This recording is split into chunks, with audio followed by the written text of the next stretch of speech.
It don't matter. I think It's he's just gonna no, record it and then we'll go through all the way through. You're it's good, going, and I will peek in right? on this occasionally to make sure it's still going, and then afterwards Okay. I'll get it into some sort of audio file for someone.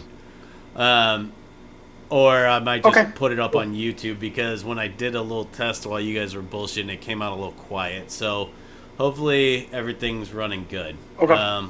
But yeah, Okay. and I will mute Cool. myself and all things associated with me. So, all right, have fun, boys. Okay. Thanks, Adam. All right. Appreciate it. Hey now. Hey now. Cool. Make the delicious tacos. So yeah, I've been dealing with that. I went to my mom's earlier this morning to help her hook up a new computer she got, and she told me she's like, "Hey, do you have you talked to your brother?" I said, "No, not a week or two." You know, I talked to him randomly, and she says, "I'm like, yeah, he's sick, blah blah." I told him to go get a test, you know, and he said, "Oh, we'll do it," you know, all that bullshit. And I was like, "Huh?" I was like, "Yeah, well, he needs to fucking get a test and see." And not even an hour ago, she messaged me randomly. And this is after I got back home, I messaged my brother to say, "Hey, I heard mom said you were kind of under the weather. How you feeling?" Just a general, not trying to pick at it or anything, or you know. And she goes, "Yeah, Jeremy tested positive for COVID." I'm like, "Fuck!" It's like you motherfucker. So yeah, I'm going this week. I'm gonna get one. I'm gonna get the shot. I'm gonna go this week and get one. And you know, I've been stalling, but I just with him, I'm just like, not that I'm any better, but like my fucking county is not the fucking redneck Wild West. Number one, we have mandate shit everywhere, and we've been doing it the whole time, you know. Not the And redneck Wild West. Well, fucking you guys don't really go out like and that. dude, You know what I mean? yeah, and that's the thing. We don't really go out like that. We don't hang out with like just random 30 people, neighbors in our neighborhood thing. Like we say hi to one or two of our neighbors, but like Cindy works from home. She don't go out. I don't go out. Yeah. The only time I go out is like to the store. I'm wearing the mask. I'm cleaning shit up.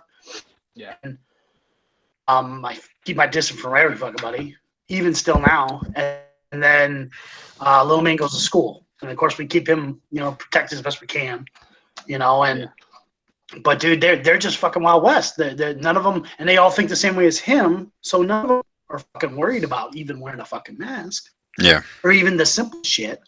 And God forbid the vaccine. Fucking half of them probably think like him and think it's all fucking bullshit. It's a hoax, whatever, It dude. just it sucks. And A fuck, buddy of man. mine. I mean, like, you know, a buddy of mine called me the other day. He texted me out of nowhere. So, hey, my friend Adam died because of COVID, and it was his best friend, Yeah, and like he just I shit, mean, man. like, and he's a cop. Like, his friend was a cop, and he wasn't like an anti-vax or anything Yeah, like that. He says that he just never got around to it. You know, like it's just one of those things. So, Yeah. I mean, I like, you know, know what, man, and the that's the when shot, like, I need to do it. it's it's peace of mind. I It's mean, like, nothing to it. It's free. Just do it. it's free. Boom. Yeah, I mean, Yeah. like, it's a lot. Like, there's so much bullshit out there that I I tend to have a shoot first, ask questions last mentality in general. So when I don't really Yeah. I would have gone for it like that. Oh my God, Adam's dog. Um, so I mean, I as soon as it I know. became available, I took Winnie, it. Winston. Um, but like, you guys have seen, I've been to Disney 4 times, 5 times in however long. So, Yeah. and then we were there 3 times post vaccine. So I so flew I 8 times post vaccine. can Hmm. Like, imagine you like, you wouldn't get it. You know. yeah, like it works, like it's either Yeah. that or extreme, or I'm the luckiest man in the world and I fucking matrix dodged every bit of COVID that's ever come at me ever in my entire life. So, I mean, like, I just know, Yeah. right? don't even think about I it. know, Like, right? just, get the So damn thing and you'll be okay. But I don't.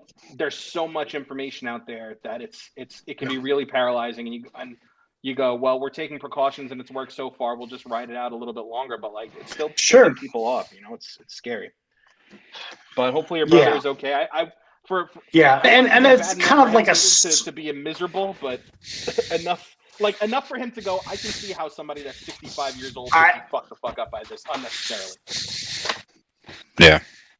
Yeah, I Yeah, want I him to hope so be. too, but I hate to say it, but I want him to be fucked up enough to understand it, to not to have to give to believe it just a little bit. You know? Like just dig yourself out of your stupid conspiracy YouTube hole and just believe some of it. Like you know. So it's well, we'll see how it goes. Like, strong dude, but I'm just like fuck, Jeremy. Like it just sucks. 'Cause I know they other than if they get forced to by going different areas and wearing a mask, they ain't worrying about doing anything to block it or anything. You know what I'm saying? To precautions. Yeah. So Well, they're probably going with the zero sum anyways, aspect. It's probably either you don't die from it, so how bad could it be? It's like it could be really bad. There are grown NBA players in better shape than any of us that got it months ago and are still fucked up. Well, if I may transition this into Corona talk. Yeah. Just kidding. To beer Corona talk. Yes. all we do is drink Coronas right here. I love it. No, you're good. I'd rather fucking get off of this shit anyways. No. No, dude, you keep talking. I was just trying to ease attention. That's just me. No, that was good. You're That was fine. an excellent transition. Well, I mean, I really don't. Yeah. Well, I had a quick request. Just off of what we did last time. The awards we do. You, Ray, you designated which awards for who wanted to do them, right? There was just one that I did, and I wanted to be able to see if I can keep doing that one. Oh yeah, which one was it? It was the Ted Levine. Oh yeah, sure. Yeah. You know what, guys? Can you give me 1 minute? Another minute? I had a package get to the front of the door, and there's been a lot of thefts in my neighborhood lately. Yeah. Okay, I'm sorry. Go sorry, get guys. your box of dildo. Go get your box of dildos. Just do it. They're called dongs, not dildos. They're assorted. They're not even wrapped. They're just thrown in the box. Fun. Fun. We got another box of loose dildos here. yeah. I got another thing of Lucy's. We're ready. It's another big box of dildos. All colors, all shapes, all sizes. Yeah. Just put it with the other box. Paint them orange and black for Thanksgiving. Paint them maybe like orange and yellow for Thanksgiving. Paint them red and green. Stick them in like stakes in front of your yard, kind of thing, and just festive. I actually did yard work today. Oops! Don't fall. What? We did yard work today for the first time. Not the first time in my life. But here, really?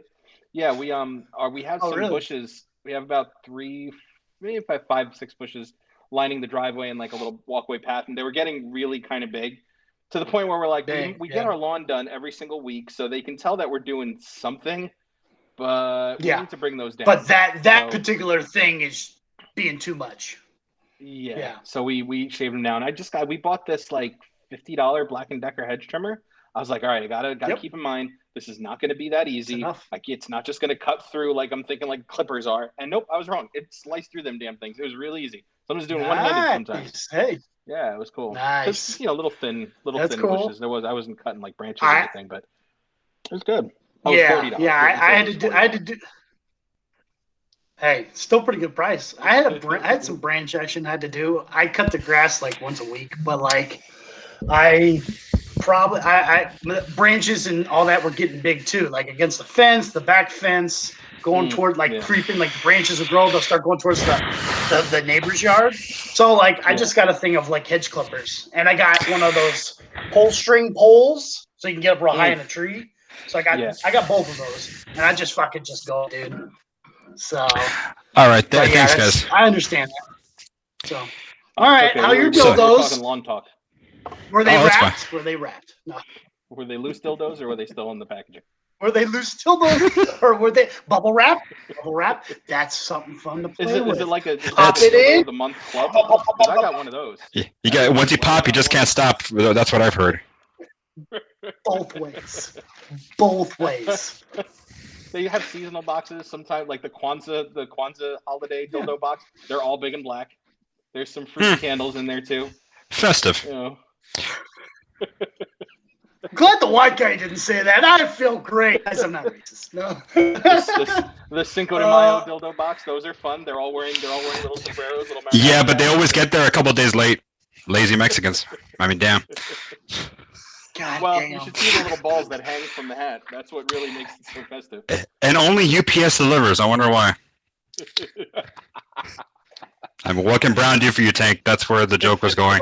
In case you're just kind of hearing the laughter. There should have been laughter. Next time, laugh. Yeah. I'm more just shaking my head going, fuck. That's what I'm doing. Oh, wait till later at the end of this. Yeah, okay, so there was just one. No, I never need them. Yeah, I just wanted to say that one because I have one joke for the Ted Levine. Who was that person that I wanted to redo? Ted Levine? Yeah, and also that's fine, dude. When that comes up, you go for it, bro. Ray, also when you introduced me, us like there was one little bit I'm gonna do. It's just take a minute or two, just something new. Yeah, that works for me. Whatever, dude. Okay. I'm down for whatever. I'm gonna turn my camera off. I would think that'll probably help my speed. Yeah, definitely. So. Okay, yeah. Plus, I'm just too pretty to let you see it. All right, so pretty. All right.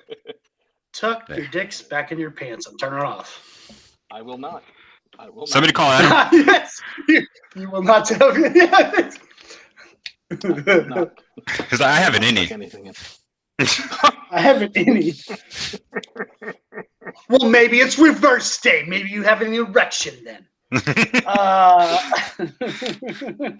Don't forget, Tank. Reverse grip. Reverse grip is doggy style. Don't forget, I taught you that.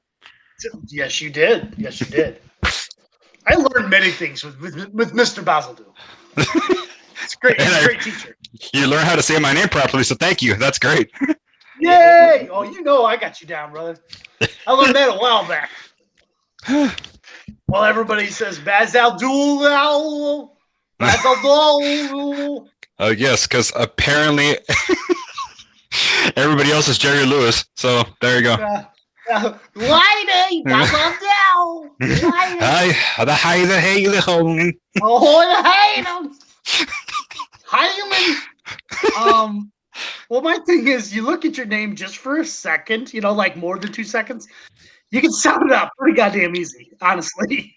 Mm-hmm. Thank you, Mr. Thompson. Yeah, Thompson. Was that what a P or an A? No, that was with the P in the A. Back to reverse dick talk. Penis and ass. Oh. So yeah, that's recording. I think it's gonna be solid. I'm not gonna worry about recording mine because I'll probably do it, but in case it goes to shit, Adam's got his good, Okay, so Adam's gonna step away and he already has a recording. Yeah, he's already been having it recorded the past couple minutes, so we're good. This is gonna be on the outtakes. Yeah, exactly. So it'll be good. So I'm gonna start my recording too right now, just in case. But even if it doesn't. What is this shit? Okay. Yeah, it's recording. And if it doesn't, so what? He's got it. Cool. That's all I'm worried about. So whenever you're ready to do your intro, brother, for the third time, Jesus Christ. Yeah, guys, maybe we'll do Fast 7 eventually. Part of what we're going to be doing is just mentioning how long this is taking. We're definitely going to be acknowledging that part. Hence the bit, the extra bit I was telling about. Oh, good. Okay. Awesome. I'm going to count us in and then we'll go. Cool. Okay. All right. Okay, here we go. In 5, 4, 3, 2, 1. Stuck to the plan. Always said that we would stand up, never ran. We the fam, and loyalty never change up. been down since day one. Look at where we came from. Jumping out on anybody who trying to say something. One thing about it, got a problem? I got the same one. Money rose, we fold. Playing in clubs, we closed. Follow the same code. Never turn our backs. Our cars don't even lose control. Ladies and gentlemen, welcome to FILM Film Fam. I like movies. For our third attempt. Eventually, we'll get it right. I know what you're talking about. Eventually. I know what you guys are talking about. I plead fifth.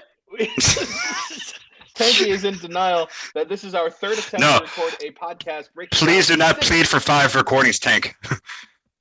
Oh, that's not what you meant. Shit. That's not what you meant. My bad. Take it back now.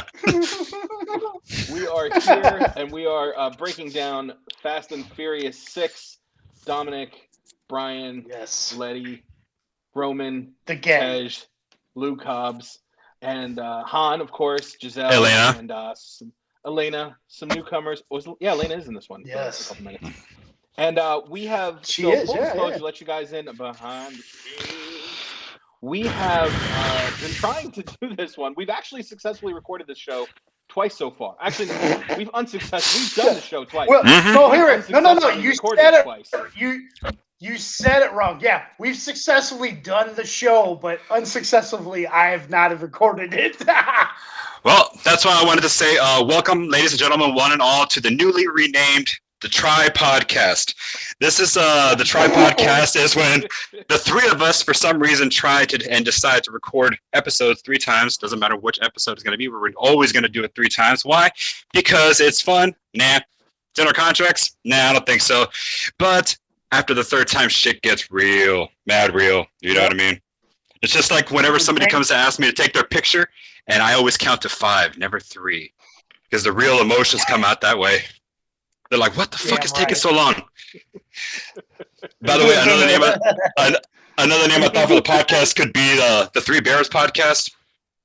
I mean, okay. Yeah, we are at different levels of tubby, but we all are very hairy men.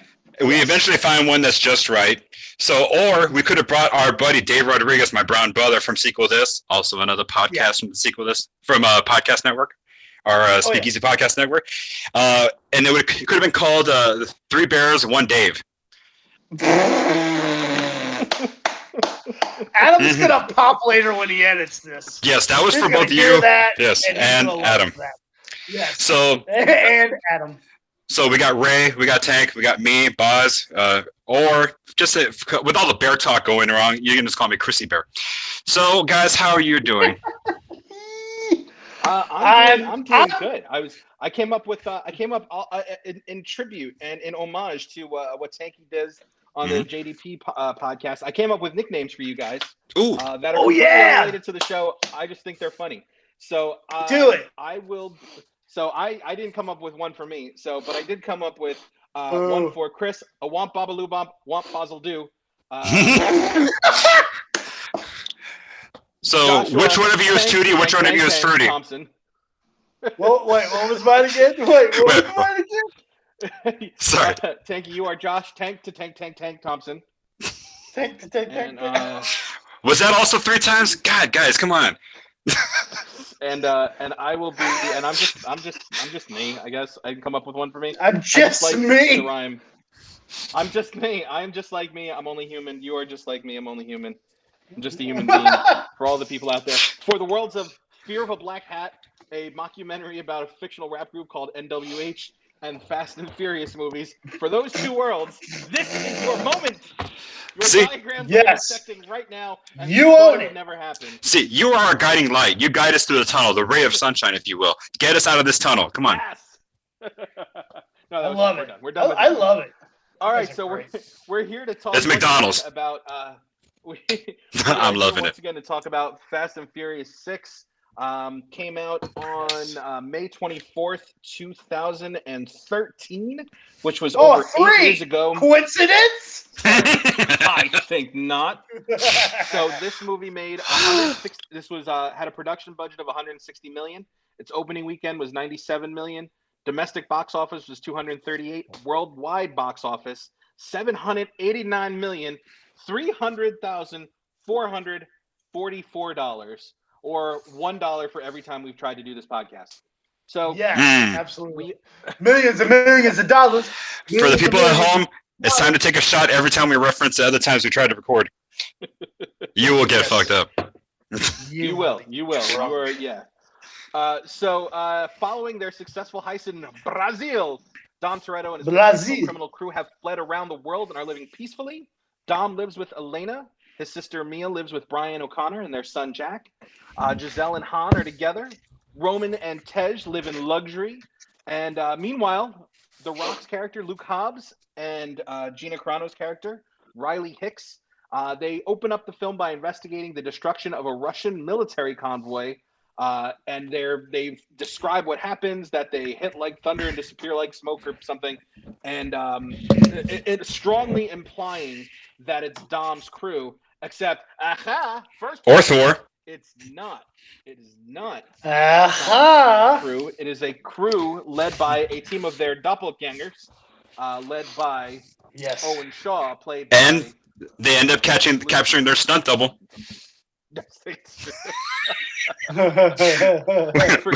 we get a Vin Diesel fake out. Yes, we do. We get Luke Evans is his name. Luke Hobbs, Luke Evans, Luke Skywalker, Luke Luther Gamble. All right, I'm out of Luke's. Yes. So yeah, so and, Lookalike? so- Nah. Lookalike. No. Well, yeah, we had Dominic Toretto's lookalike. Yes. And he gives up Shaw's Shaw's information. And speaking of The Rock, So he's open up with he's as shiny as ever. Oh, and sponsored by Under Armour. listening. Yes, and It's sponsored by yes, Under Armour. exactly. Yes. And he is taking his baby oil and his muscles, and he is recruiting Muscles? Dominic, who is not interested in helping out because he's retired and he's living the good life in California's beautiful San Fernando Valley. He's somewhere overseas, and then Luke shows Dominic a picture of the previously thought to be deceased Letty, Dom's one true love, his baby boo, and Dominic decides, hey, you know what? I'm in. I'm gonna help out. I'm gonna see. He gets the team together. There's a great montage. There's a great joke by comic relief / meta commentarian / audience participant / guy that holds up the Voltron sign in his pictures. I think he's got this whole Voltron thing. Tyrese talking about Roman. I knew you weren't. It was either Tyrese or Gina Carano. Say wrong robot franchise. He was in Transformers, Ray. God.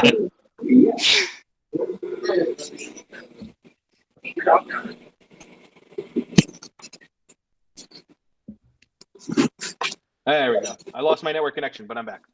All right. Okay. So let's do some awards right now that Ooh. we've set up the plot of the movie. Dom is going to help Luke Hobbs catch this other group. They think Letty might be back in the picture. In the picture with a P, like Papa. Fictionary. Yes, exactly. So let's do some awards to get started. Now, so Tanky, I'm going to throw this first one to you. I would have to say, and Boz definitely chime in as well.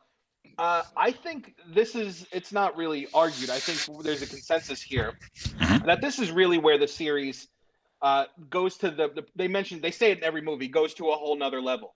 I think you can find with a medium-sized grain of salt, with a medium-sized bit of suspension of disbelief, you can kind of sort of see how they would go from stealing DVD players to dragging a safe through Brazil. I feel like there's a pretty logical through line in the things that they're doing. Yeah. Using movie logic, which is totally different from real logic. From real life logic. But then this one, it only makes sense. This one is really where they step up and they go. Now they're practically superheroes. They're the A team. By the way, as soon as you said step up, I just pictured them all battling. That would have been perfect. Let me tell you, Boz, the day Channing Tatum joins this franchise, I will ascend to a new form. I don't know what it's going to be. I'm going to be a being of pure light somewhere, bringing peace and joy to the world. If Channing Tatum ever joins this franchise, I love Channing Tatum, and I don't care who knows it. It's either Channing or Fuck Keanu. it. I just Tanner- need one of Tanner's them, or is maybe great. somewhere Yes, either Channing one. and Keanu can hug, and it'll just. I think they need to hug at like Here the we North go. Pole, and their And then hug radiation will cure everything wrong with the world. If they throw in Joe if you Manganiello step up too, to the I'm screen- great. Channing Tatum. Oh man, it's just too pretty. Channing It's Tatum. just too pretty for the screen. But Yeah, I don't care bring if in it's like Tater. a. I don't care if it's like a. It could be like an 80s Right, dude. sitcom plot. Oh no, Channing Tatum's tour bus I don't broke give a down. in By the way- Mom's garage. You know, but Hey, it doesn't matter all the names that you got. We can agree on one thing. They should call the next movie Fast 10 your seatbelts. Yes, Fast Fast 10. 10 your seatbelt. yes, Oh my that's god. in your Oh, seatbelts. Yes. Why not? Why can't the world have more joy? Come on. I think they might be in on it. They already did the Fate of the Furious. Mhm. This one they just called F9. Yeah. I'll tell you guys, Yeah. before we do the first award, which just so you know is going to be the Physics Schmizics Award, because we're talking about Naturally. the escalation of the stunts and everything that they're going to do. I'll tell you a quick story. So the most recent movie that came out in the series was F9, came out about coming up on 3 months ago. And I loved it. I was very happy. But they called it F9. So F9 is also a function key on a computer, on a keyboard rather. I used to work for Enhanced Directory Assistance back in 2001, the same year that the very first Fast and Furious movie came out. And F9 was the button that we could use to drop a call. Like, let's say we connected somebody and it just didn't work, or the call dropped out and the call was still on. So that's what we were supposed to use the button for. Sure. I know a guy. Let's say he was me, just for poops and guffaws. Let's. Who, after working, I don't believe it. It's not. After working, I think my record was 35 consecutive days. Not like of employment, but I mean clocking into work 35 consecutive days, because they were doing the buyback thing, and like it was like an occurrence system because it was a call center. So if you like worked a certain number of overtime hours or certain whatever, they would wipe your slate clean and you have no more occurrences, so you could call out sick, you could be late, whatever. I did that, and it took 35 days for me to do the whole thing. I was burnt out. It was a very rough year for me. Boy, me and that F9 jobs in buddy general. became good friends to the point where years later I would still be mocked as, Ray, you're not. How's the new job going? You're not still F9ing people, are you? And I'm like, I don't know how many people remember that. I don't know how many people I am currently reminding of that, where they go, "Oh my God, he did do that. Yeah, that was stupid." But that is my own. That's my own thing. So speaking of nonsensical things that probably shouldn't have happened, we're doing the Physics Schmizics Award. Now, this is the Adam Davis Physics Schmizics Award, where we talk about a stunt or a scene where you look at it and you go, you know what? Yeah. I'm going to extend my suspension of disbelief here, but this would never happen in real life. And this movie kind of gives us a few of them. So, Panky, why don't you start us off and tell us your pick for the Physics Schmizics Award? All right. Well, it's the most blatant one in this movie. It's the Superman jump and catch of Letty that Dominic Toretto himself does. He jumps off a car, just catches her and slams into another car, and he's like, "Ooh, I guess we'll have to call Safelite and replace your windshield." Nothing else happens though. It's like live action. Wrong. It's like live action Iron Giant. Yeah, nothing else is wrong. My back does not hurt. It's just, oh boy. You know what, Tay, I'm glad you brought that one up, because I have a fan theory that starts at that moment, and I'm like, what if? What if is big right now, especially because of Marvel. Yeah. Okay, so what if they just Saint Elsewhere us, and Dom, and from the rest of the franchise, Dom is in a coma, and we're just watching him play out his coma dream. That makes so much sense. It's not even funny. Oh man! Oh my God! He wakes up and everybody's fine. Giselle is still fine. Hannes is still cool. And that would be the perfect ending.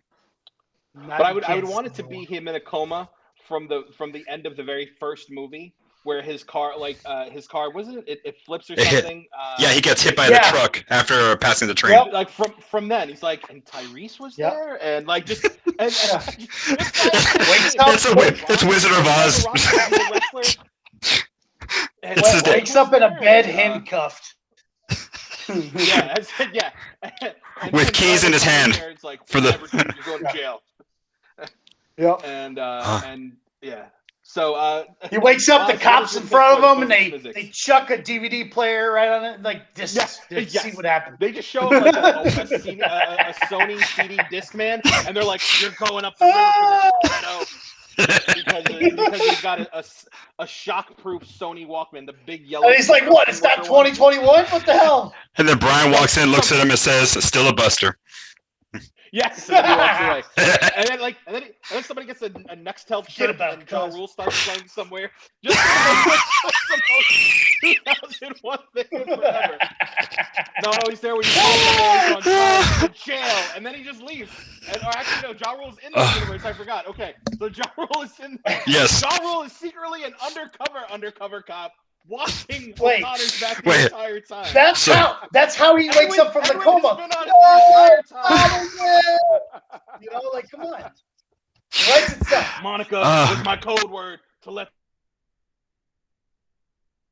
them know. That's and they're just stuck perpetually in 2001, where like, I was gonna go take Mia to go see Shrek O'Connor. You're a cop.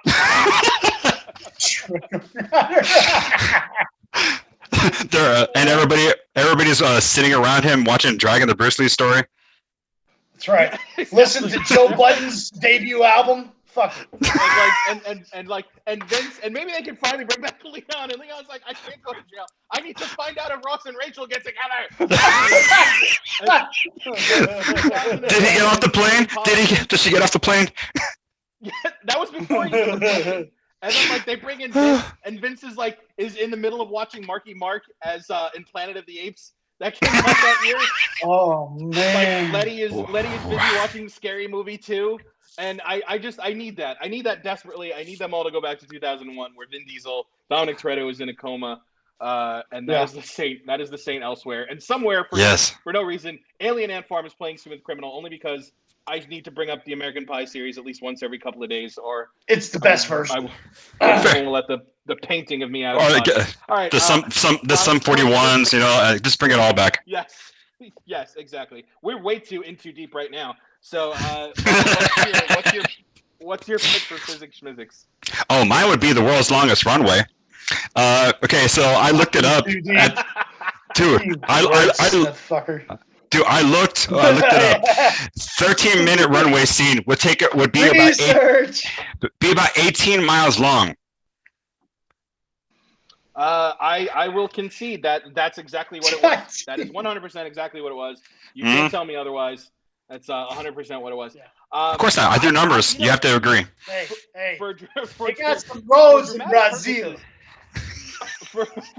For dramatic purposes, I'm willing to agree to go along with the movie that yes, that is just an 18-mile runway because it just needs to be, because they're German and that's what they do. That's just what I'm going with. Maybe there's like a metric system there. Maybe like 18 miles converts to however many metricuses it is, and it makes total sense in Europe and under kilometers, right? Blame Hydra, all right? No, you're not bringing the MCU into this. How dare you, sir? Well, I mean, the cross could be an Infinity Stone. I mean, that's a 7th Infinity Stone. It's F for family. It's the family stone. No. Yes. No. Dominic himself is a whole stone. Dominic's entire body is a whole stone.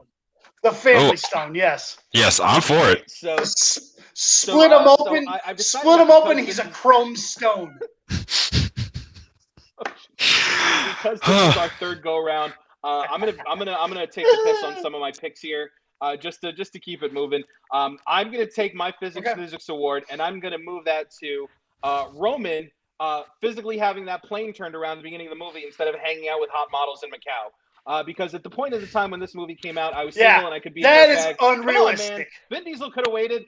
They could have waited a couple of days. You would have been that first scene anyway. Your car got flipped over or something. You could like it flew into a car dealership window or something. You weren't much help. You can't give him a weekend. I mean, no. Give him 2 days. That is my pick for Physics Schmidt. Oh, my Physics Schmidt. How did he already have coupons for the buffet? Did he Groupon them and print them out of the computer? Oh, he absolutely did. He 100% did. There's He's like, no doubt. no, this is just his scheme. He was like, Adam's Say- raising his hand. Hi, Adam.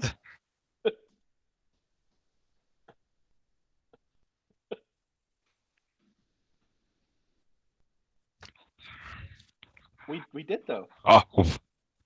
Oh, we did, sir. Well, we did. We did though.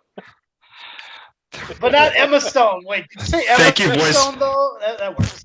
Thank you, voice of Jesus. Thank you. Which, yeah. I think he went, and I bet he didn't even have a printer. He went to somebody that he knew had a printer. Oh, and he was like, dude. "Can you print out these vouchers for the buffet?" There's a cutaway scene where the girl's like, dude, this is written in crayon.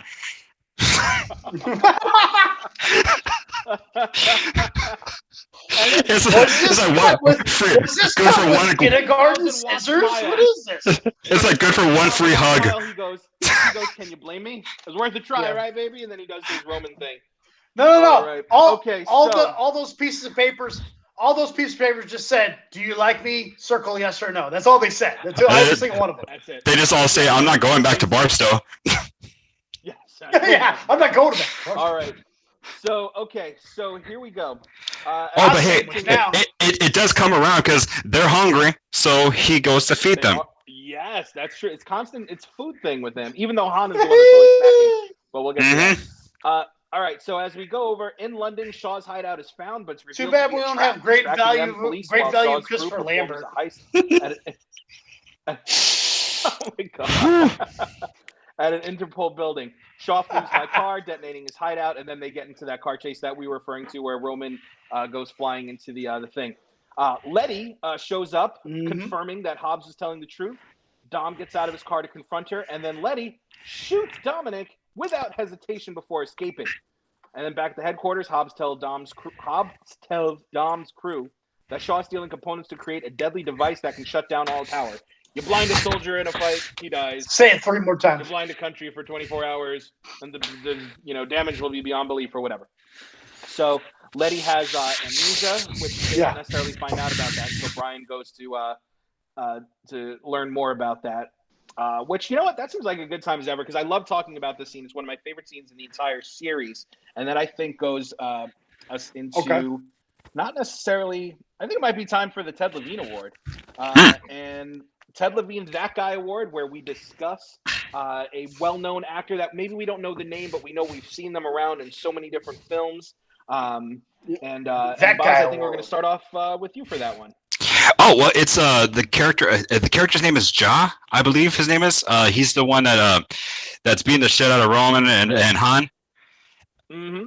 And he later on. Jaka, right? Jaka. So, I forgot his name, but either way, you know the guy when you see him. He goes on to play Sub-Zero in in Mortal Kombat, the new Mortal Kombat, which I find ironic. I find ironic because the guy who beats up Han later goes on to be Han. By the way, if nobody knew, Sub-Zero's real name is Bihan. Look at you, sir. I like it. I like it. I didn't know that, but I wish I did. You do. Synergy. Behind the Look at that, dude. The more you know. Behind the scenes. Let's see. His name is Joe Taslim. Joe Taslim, yep. Or From Bill the Raid. Taslim. Yep. I believe you. Yeah, I think Taslim. I was like, I'm not looking it up right now. So it turns. So all right. So that's your pick for the Ted Levine That Guy Award. Yes. And so I'll go next, and Tanky will have you back clean up. So mine is, of course, the gentleman that played Braga from the Fast and Furious Part 4, or just Fast and Furious, as that one was called. As people that know, I love Fast and Furious. I think it's one of the best ones in the entire series. I think it's really, really underrated. I thought the villain played by John Ortiz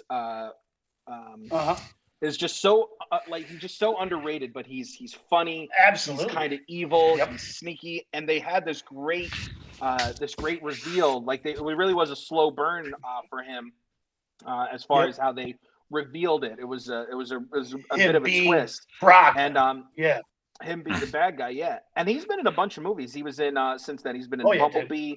He was in Going in Style, which I really enjoyed. He was in Kong Skull the new Island, Miami Vice. the new The Miami one Vice, from a long time ago, new.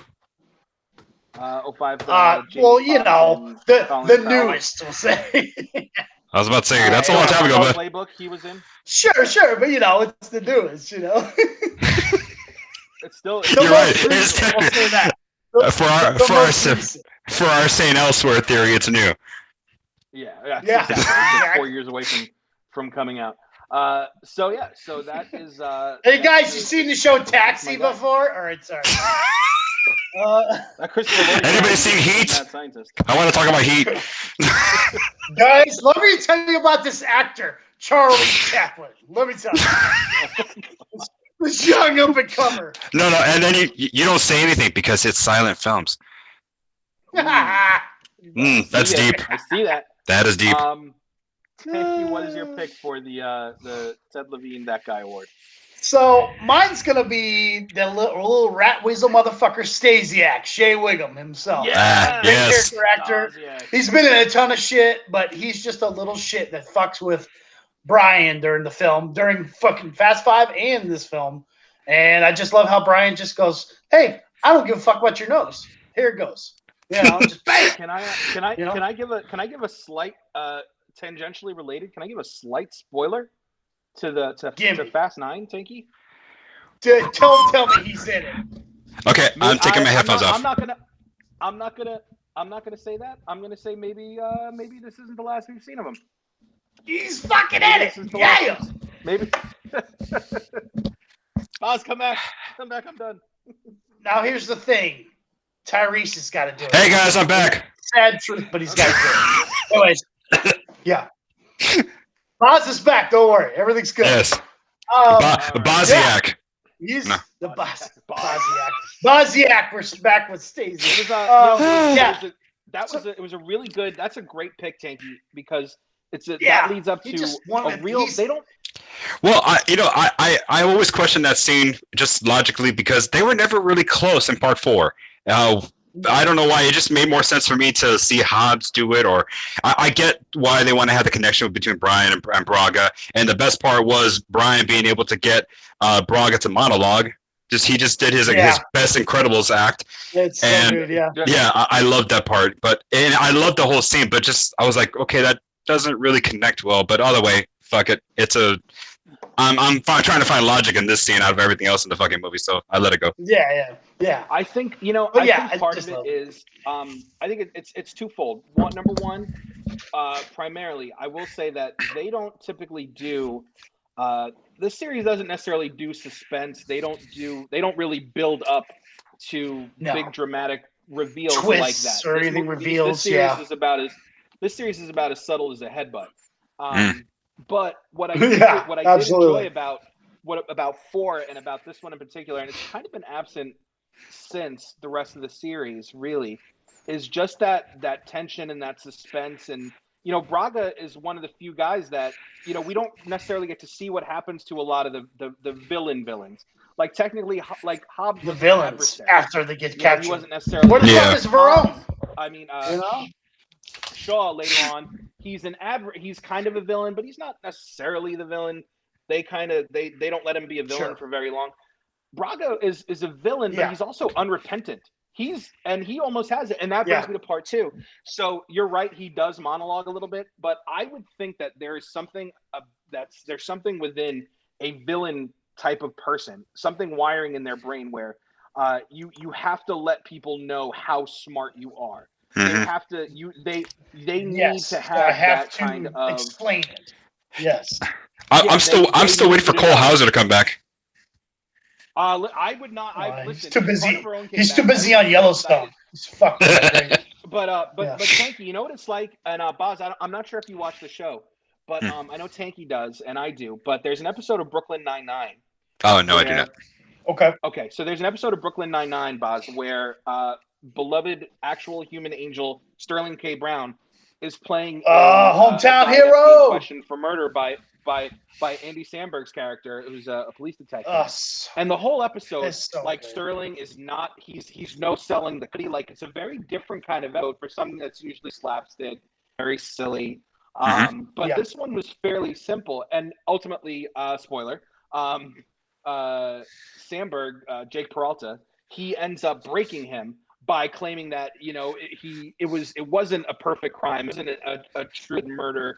It was just a clumsy thing, lost control, lucked into this situation, and Brent snaps at the end, and he says, "I did this because of this, and that's why I did that because of this, son." And he hits him with like an elaborate son at the end of it. Yep. Because and then Sandberg explains it, Detective Peralta explains it again. He's like, he needed us to know how smart he was.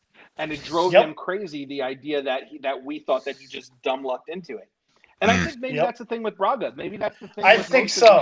It's kind of like a Lex Luthor complex. Yes, a Lex Luthor. Yeah, they have to. Absolutely. It's not enough to know that they're superior. They have to tell you that they're superior to you, explain exactly what and how they're going to do it. Because if they were logical and thought this shit out, they would probably realize that maybe you shouldn't be a bad guy. Yeah. So I will extend my movie logic to that. All right. So at this point, Braga, he gives the big reveal that Letty had amnesia, and that's why she doesn't remember Dominic. Something that would play out over the next movie and a half, maybe 2 movies.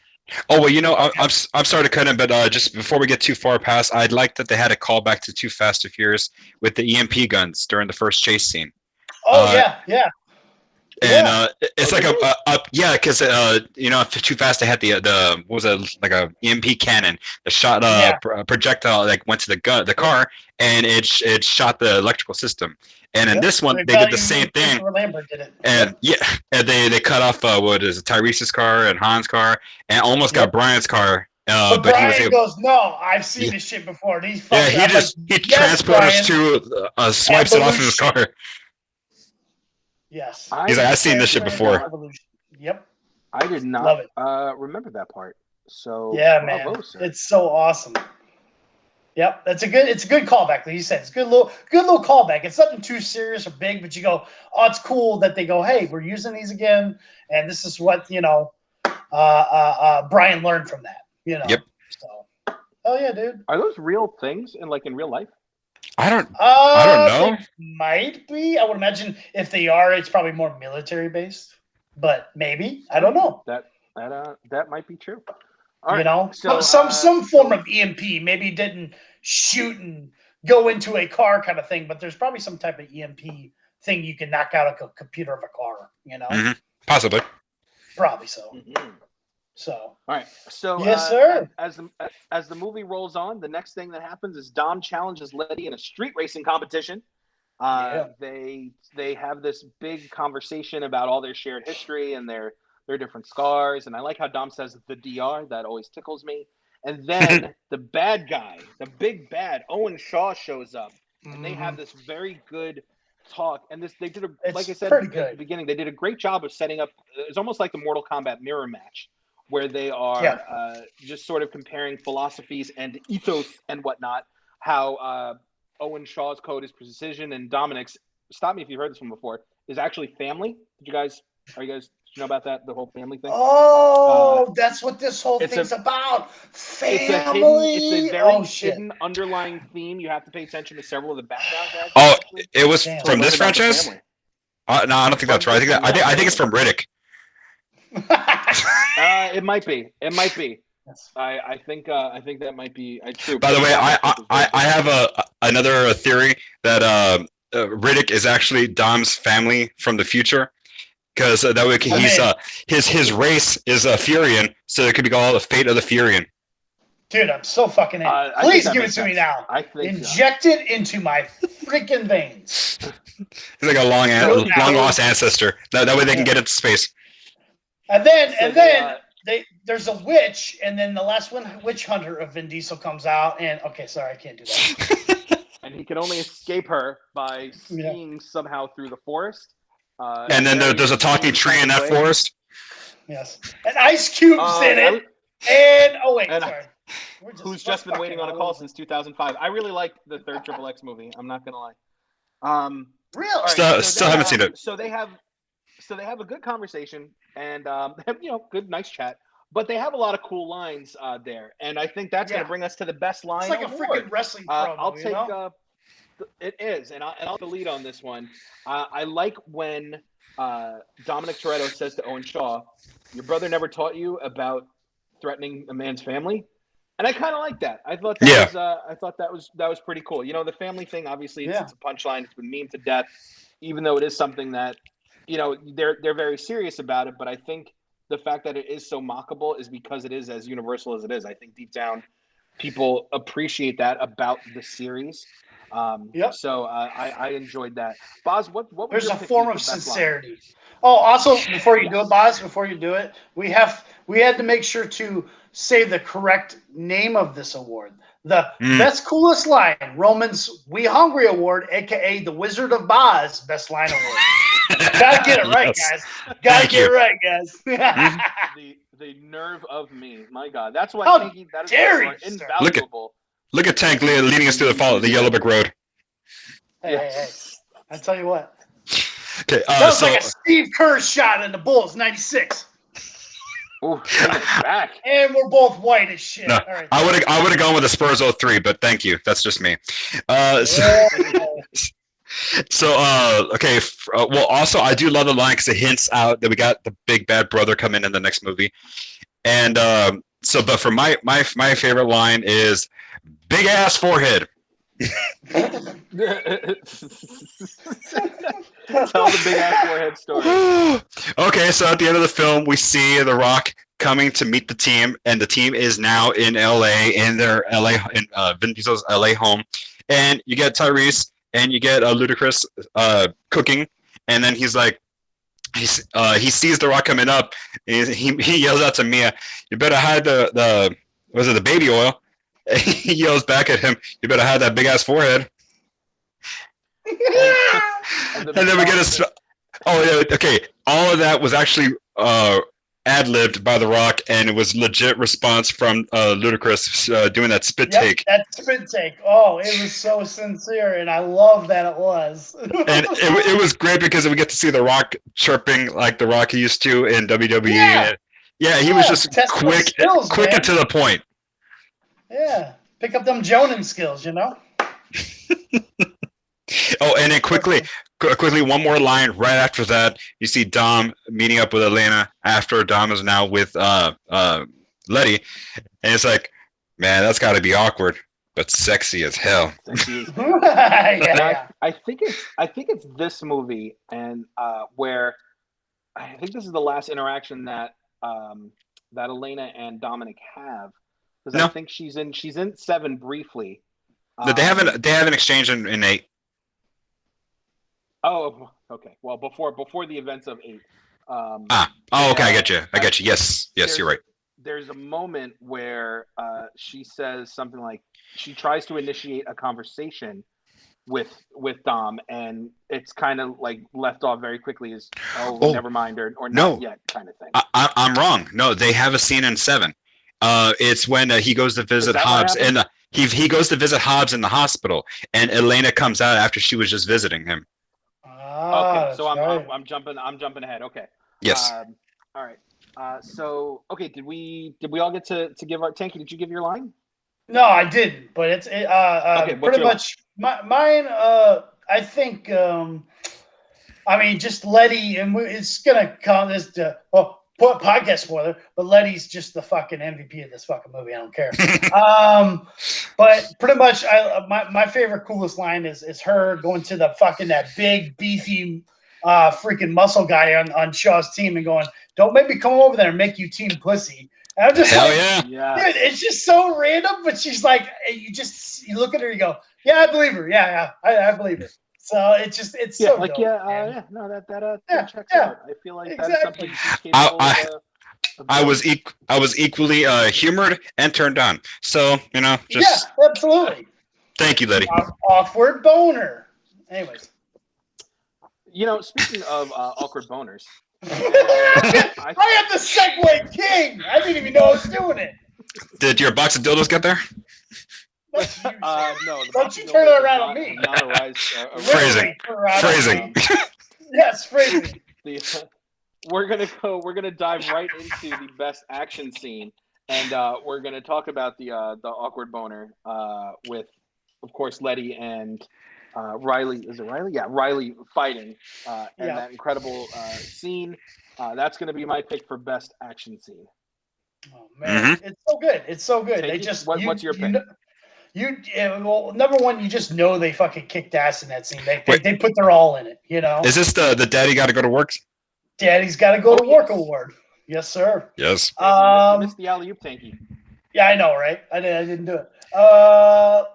Yeah, now I'm definitely Steve Kerr now. Anyways, he was only going on the outside, guys. I'm just telling you. I'm gonna go with the first car chase scene with Shaw's team.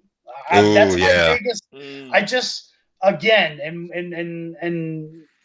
behind the podcast magic, we've discussed this before multiple times, of course, but I just love Drake. I just love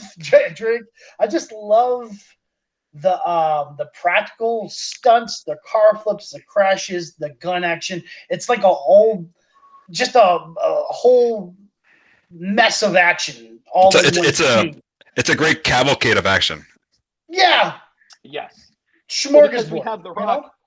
We have The Rock deciding that he's going to jump from his vehicle, take the wheel, and that effective strategy would be to land on Owen Shaw's car. Because physics schmizics, he was able to land on it. Yeah. Yes. But just that. I'm pretty sure The Rock can do that in real life, though. Yeah. Fair. That whole car chase scene, man, it just set the pace really well. I feel like this is one of the only movies that starts like this kind of, and it also being the first one going, hey, look at this superimposing team that knows how to do the same shit as you, on top of it doing it better at the moment, and where they totally just knock down our Fast family. Like, we think our Fast family's dope, man. They do all kinds of shit, and it just puts them in their place for a minute. And you go, whoa, what the fuck? Yeah, definitely. So it just sets a tone and a pace for this movie, and it's just an awesome opening scene. So, anyways, yeah. Well, it's the doppelganger fight, it's the mirror match, or like Boz said in one of our previous takes, it's the Police Academy 6, where where they meet their rivals. Yeah, and, they mirror each other. Yep. Yeah, and it goes back to saying that this is the whole new level type movie, but again, they ease the transition, and I think people just go from they started out stealing DVD players and now they're going into space. There's a through line, and I think the best way to do that was to have people with their skills, but having already taken that next level.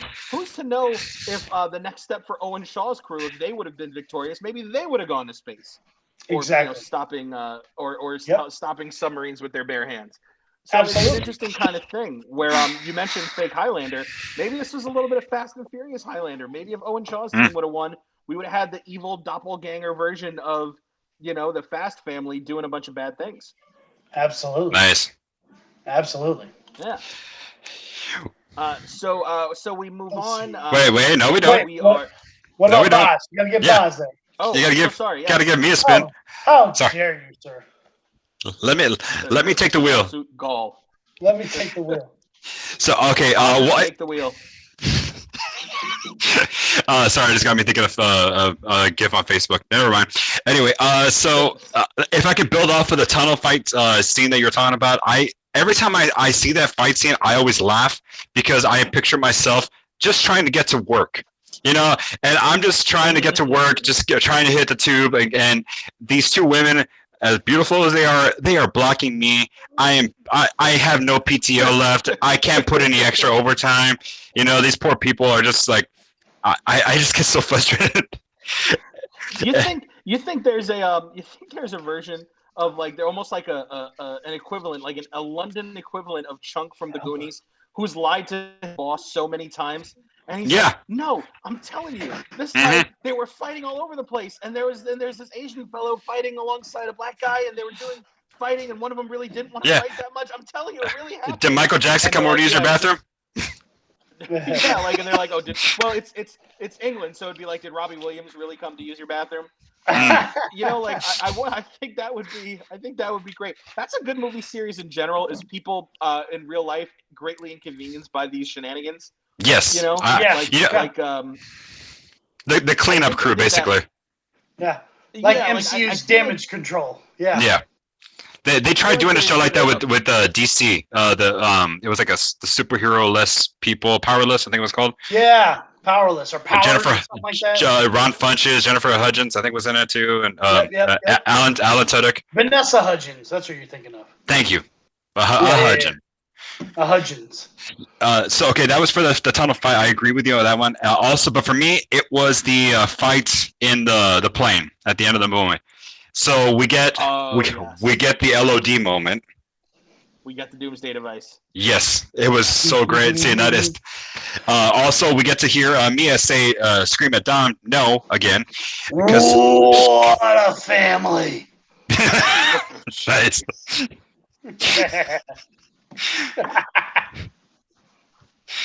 And I think that was it. Yeah. Sure. Just them fighting, man. Just Oh big wait, no. hoss motherfuckers, you know. Also, Letty and Dom's race, the Big Ben Parliament. That was a great one. Yeah. By the way, I mentioned this last time. How do they know where they're going?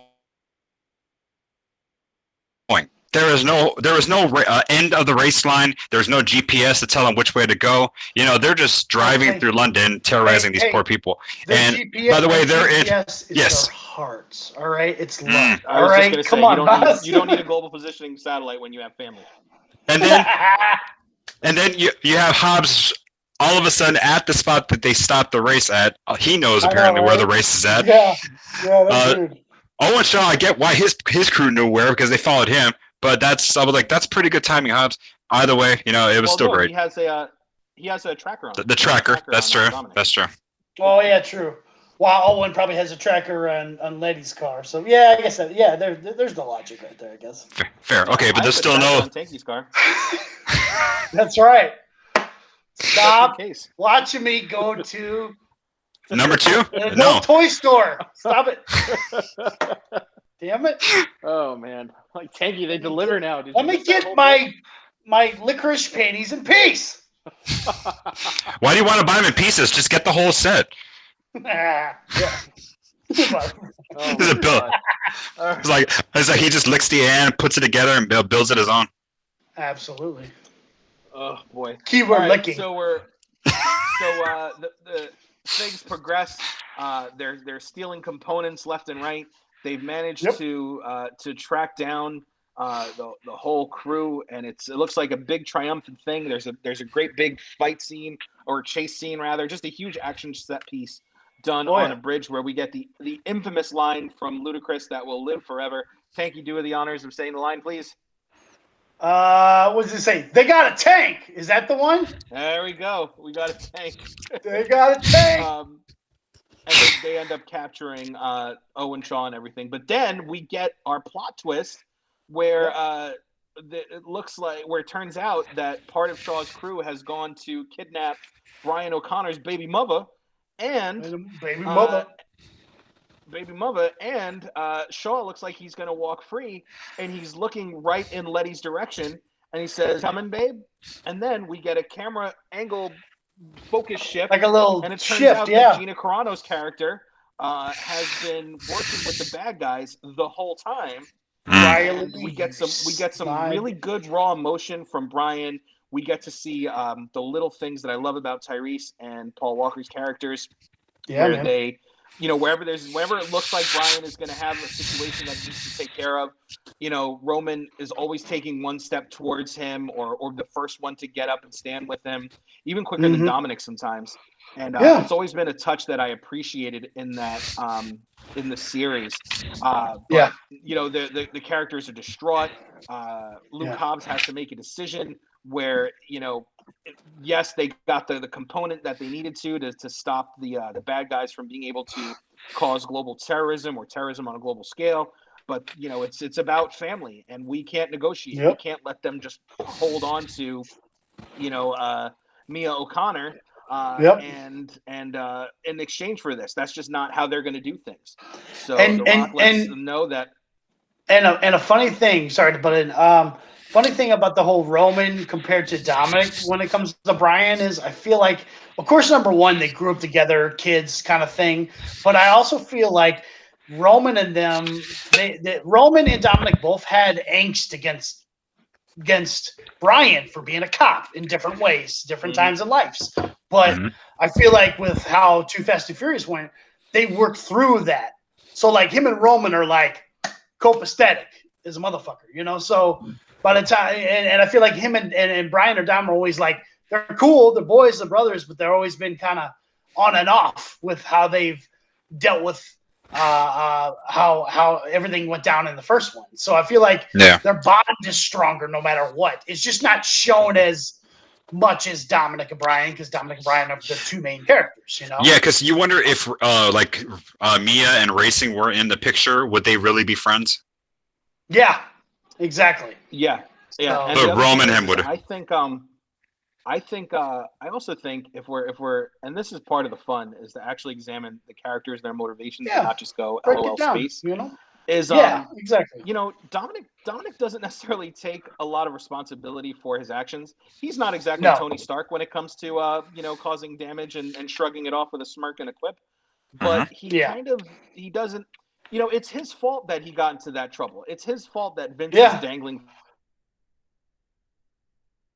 from a truck with his arm lacerated and everything. Yeah, Mia was trying to stop him before he left. For the whole thing. Yeah. And when you Dom, look stop! at Roman, Sorry. Exactly. No! She screams no all the damn time. I have Dom.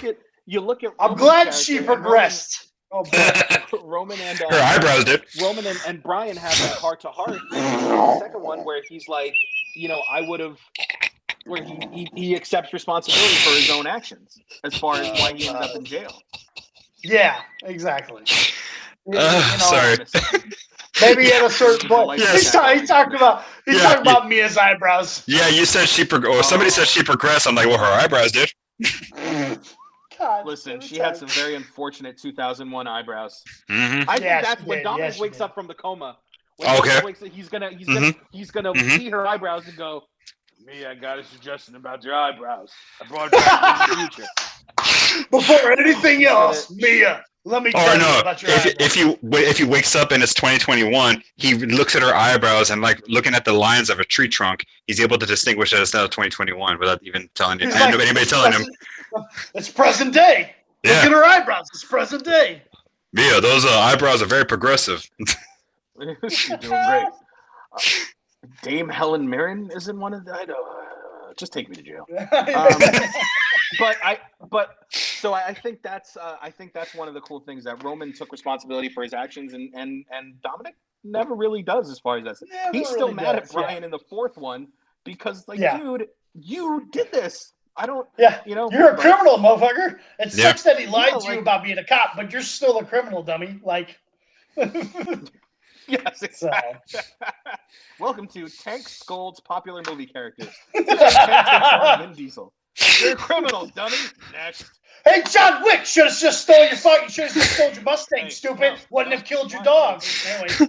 Hey, listen. Nope. We're not doing that. No, the podcast can be called. The podcast can be called I Ain't Joshin'. God damn it. Oh, that'd be great. But less acerbic and more wholesome. Just take things how he feels. Even just take this to like the mundane things that he enjoys. It's not really like you don't tell everybody, but you just take this in the morning, going like, sometimes I like to just put on socks and rub them back and forth a little bit and on the floor. It keeps my feet warm, and it's kind of nice. I just like it. Sometimes I get out of the shower and my beard's wet, and you put that comb through it. It's just a great feeling, guys. I would listen to that. I would listen to that and plug it every single day. That sounds amazing and wholesome. I think the world loves it. Stay tuned. It's happening. He's like, I don't know. It'd be like a special episode. It'd be like, I met a dog today. That's it. And episode. No, but don't cut the episode. Just let it drag on with silence for like 20 minutes and then end it. No, would love it. Tank's I like watch it every single week. I don't know if your listeners remember the last time on I Ain't Joshin. I had the AC. Apparently, I'm Jeff Goldblum, by the way. And the AC was at 70, and I put it at 69 today, and I said nice. Yeah. So. But it made me laugh. You know, Oh, by the way, it was a good time. speaking of that, Ray, did I ever tell you that I am a part-time DJ? You did not. Oh God!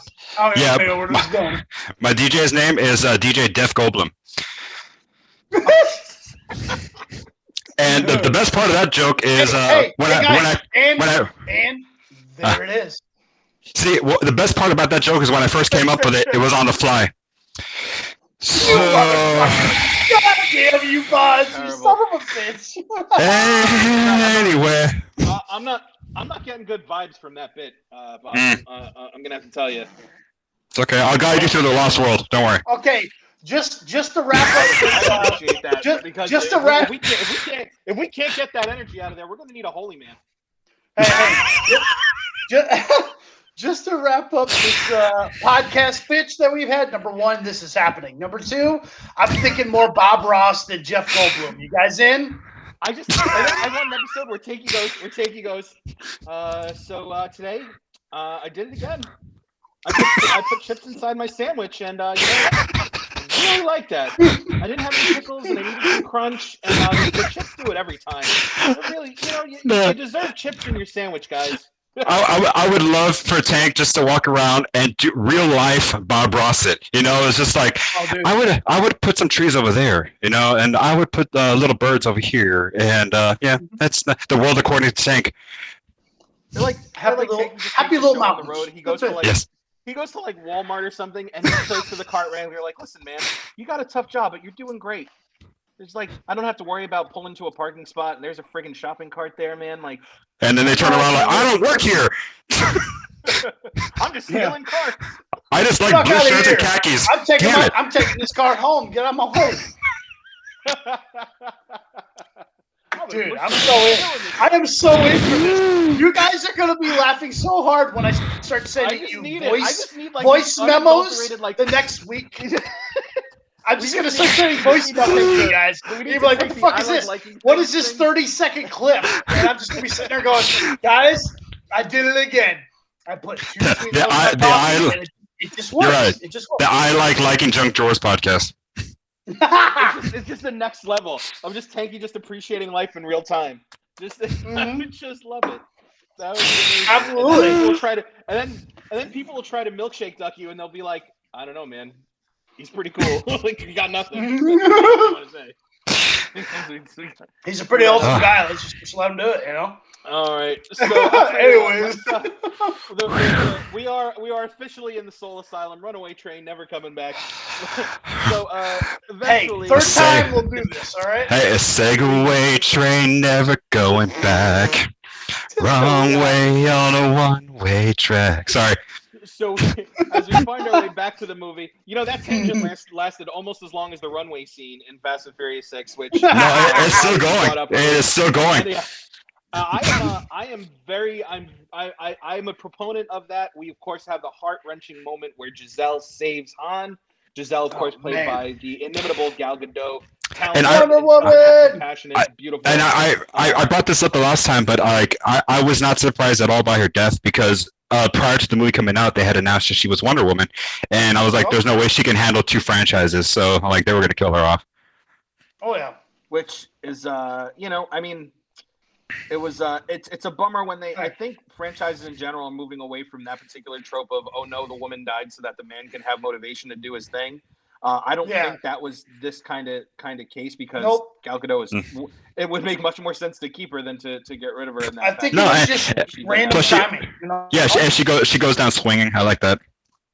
Yeah, she goes out like a G. She goes out like, you know, like a gal. She didn't go out yeah, like a gal, like a double G. She galdoed. Sorry, that didn't work. Fuck. I don't know about that one. Tank is over there gallivanting. Hey, next episode of Just Joshing, me going, guys, that joke just didn't work in that podcast, and I just don't know what happened. And I'm just sitting there, just Did you guys listen to it? I'll wait. no. It's at the 34-minute mark. Don't worry. I brought a sandwich and I put some chips in it. All right. Gal Gadot. Let's take us back to Dirtbag Corner. Remember, Yes. Dirtbag Corner. If you like girls, if you like guys, if you like anything in the whole wide world that can consent, this is your Dirtbag moment where you just go by the things that make your giblets tingle. The innie or the outie. Yes. Yes. So, Boz, you can go first. What do you have on your Dirtbag Corner? Oh, okay. I remember the last time. Well, you already mentioned one, so I'll let you go ahead and get back to that one. For me, one of them was Letty showing her scars, because you get the little up close look about the cut next to her hip, and I'm like, first of all, I get you have amnesia. I get the dude knows you and knows everything about you, but I'm like, still, I would not let anybody touch me like that if I don't know who you are. But still, it was a very hot scene, sexy scene. I liked it. And then plus, since we're all inclusive here, how about the British dude? Let's give some love to the British dude. Poor guy having to strip down to his skivvies, and just meat taco chest. Yeah. It was poor guy. So pale, beyond the pale. But you know what? Got a lot of love for you, dude. Absolutely. Yeah, that takes a lot of body confidence to do that role. So shouts to that guy, who's Right. not the official of that guy, but shouts to him. Tanky, what's your Dirtbag Corner moment? Or person? I would say, well, I don't know if I have a per se moment, but just pretty much anytime Shaw's right hand Vague is on the screen, she is just a little. She's just a little cutie, man. What? Does Tank? You got a right hand fetish? I was like, that tripped me up for a second. I apologize. Just the right one. Shaw's right hand. Righty tighty, lefty loosey. Thumb and forefinger, and it makes an L that he doesn't want any part of it. It looks his right hand looks so strong, but I swear to God, he definitely uses Lubriderm, and I'm not gonna lie, guys, I'm gonna start using it. He's got that aloe vera. That's what he likes to use. Yes. Yeah. So she's awesome. She just seems really cool, and an exact moment is when she drives past Brian when he's flipped over in that car chase scene in the tunnel or whatever happens. I can't remember exactly what happens, but she just does this little wink right next to him. Yeah. Like, what the hell? And she just did that cutest little wink, like, yeah, I got you. Peace out. Like, it's just, I don't know. And good. And his face is kind of like, damn it. Like, he's not even like mad. No, he's like, you got me. Yeah, you got me. Shit, Yeah, so I really enjoyed her. She just was cool, and I kind of wish I had more of her in the movie, but she seemed like a cool little side note character, and I enjoyed her. She was a cute little gal, yeah. Mm-hmm. Yeah. And for the men, give me freaking Rock and Dominic just freaking dominating the big muscle guy. Yum. Give me some of that, right? Yeah, I mean, like, they're millions of muscles. Millions of muscles. I thought you said millions and millions of busters. That too. Damn it, Fitz. I'll tell you what. I'm gonna devote my Dirtbag Corner. Let's can we have a shout out to Christopher Ludacris Bridges? He's handsome, dude, but I don't think anyone would. He's a very handsome man. Also, you got those gains, bro.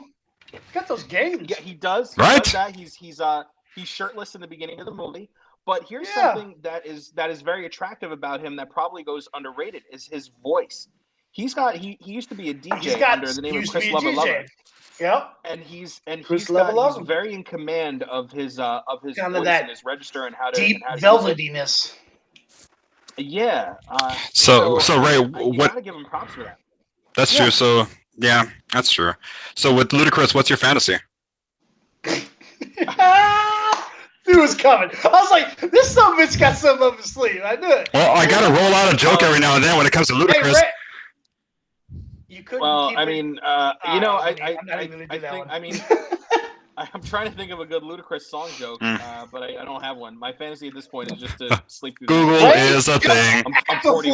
I'm 41 now, right? So yeah, All right. Let's just It's okay. move on. Allow my southern hospitality to take over. So you go ahead and continue with the show. My bad. All right. Just get back. Let's get back to the show for a second. Yeah, All get back from those splash You don't know waterfalls. me like that. So How low is this show gonna get? Get low. Hey, my that was response. Little John. Yeah. Oh my god. All right. So let's see. Ursher. That always fucked me. The way you said that in that song. Tank has rapping Tourette's. I apologize, people. All right, so it turns out that 18 miles is 28.9682 kilometers, which, if anybody knows a thing about German military bases, knows that that's the standard length of all their runways. Thank you very much. Totally. So 18 Mile, the unknown sequel to 8 Mile. Thank God. Where everyone pulls up his pants and gets back to work. Yeah, it's 10 years later. Like, are you still trying to rap? Go to work. Go to work already, Marshall. Stop spilling spaghetti on your shit. Like, are you still trying to make it as a rapper? That's what it would be right now. That's what it would be. You know, like, you can post your stuff on YouTube. There's right? no You're on the earthly corner way trying to of rap. knowing just where this podcast is going. Anyways, okay. Did everybody did Perf Corner, right? Yes. Okay. Yeah, everybody did Perf Corner. So the good guys eventually prevail. Owen Shaw goes flying through the back of the car through flames and fire and Smaug the dragon. And Dominic gets his pardon, and he gets their old house back, and they have a wonderful barbecue scene. And then we have our mid-credit scene where Han is driving. It's actually the scene when Han this made me pop in the movie theater. Man. Is this going to be an award moment? I think it is. Let's talk about a 10-second car. So, of course, the Fast and Furious movies, it's still all about the cars, whether they're going to space, whether they're stopping submarines with their bare hands, whether they're landing planes or cars on boats, a la Starsky and Hutch from the film of the same name. They are. It's still all about the cars, and they do a great job, even as the series progresses, of showcasing these beautiful vehicles. So we like to give the 10-second car, the vehicle that we enjoyed the most in the movie. So Boz, let's have your pick for 10-second car. Okay. During Letty and Dom's race, not their cars. I do like their cars a lot. I'm just not a fan of the way that cars end. One of the spoiler and then the hatchback. It's not for me, but it's still beautiful cars. There's another car there in the sequence. It's a fire engine red. It's beautiful. It's this giant double-decker bus. They're amazing. The transportation efficiency, God. It is so great. Also, they're great from getting away with mummy zombies. Zombies. Getting away from mummy zombies, True. Especially you got Brendan Fraser driving. Fuck yeah. Yeah. If there's going to be any hysterics, it's going to be from me. I get you. So, no, okay, for real though, I do love Shaw's Aston Martin. Any Aston Martin, I do love an Aston Martin. They're beautiful cars. Sure, beautiful cars. Yeah, and it's amazing. And plus, another one would be a Roman's Mustang. You got the white exterior, the red interior. It's a good contrast. Yep. It's beautiful. Cool car, man. Yep. Oh yeah. Tanky, what's your pick? Mine is, and I always just put this as a side note. I love the Sean Viggs F1 flippity-doo cars. Those are always pretty damn cool. They were just cool cars to see that. See, they're like, look at these little F1 Formula cars, and it's gonna make cars flip. It's just that was cool. But my main car I loved was Letty's 71 Jensen Interceptor. That's the car she was using for most of the movie. She was racing with Dom and everything like that. It's just a beautiful car. So just enough classic kind of muscle look to it, but it's just different enough where you go, that doesn't look like a Mustang or a Charger or anything else. What the hell is that? So it gives you just enough, It was definitely unique and fitting to her character. So I did like it. I just like good. Like I said, I'm just not a big fan of hatchbacks, but it's still a really cool looking car. Yeah. So what you got, Rick? I'm gonna have to go with the GoBot spatula car from the big race scene in the beginning Yes. of the movie. And Okay. not only for the aesthetics of the vehicle and the cool gimmicks that it could do, where they're angled just so and low enough to the ground just so, where they could actually be a ramp to get Yeah. pursuant vehicles to Just to flip, crazy, man. but also Yep. because one of my favorite scenes in the movie, where once again the whole new level kind of thing comes in, where Riley, before her heel turn, says to Hobbs, hey, how can we trust this crew when they're a bunch of, fast car driving thieves like these guys? And, she's skeptical of them. And then she ends up seeing them do their thing, and they're breaking down this car, and it must have this type of suspension, it must have this kind of this, and this could only come from this kind of place. And they just break down the vehicles in such a way that it's just really cool, and it showcases them as not just, we're not just here because this is where the script sent us. Here's the foundation for why we as characters in these films are here. Like it's the thing of why not just teach astronauts how to drill oil in Armageddon? You know what I mean? Yeah. They explain and they allow them to show their value, like the Captain of Gondor gets to show his quality. They get to show that right away, and I genuinely appreciate that. And those cars give us that opportunity. Yeah, you know what? That moment was a great Avengers like roundtable. I wish they would have done it in one, like more of a one shot, like the way Avengers did, but because the chopping of it was a little off putting, but it's still really cool. I had a Captain America moment where I was like, oh wait, I think I understood that reference.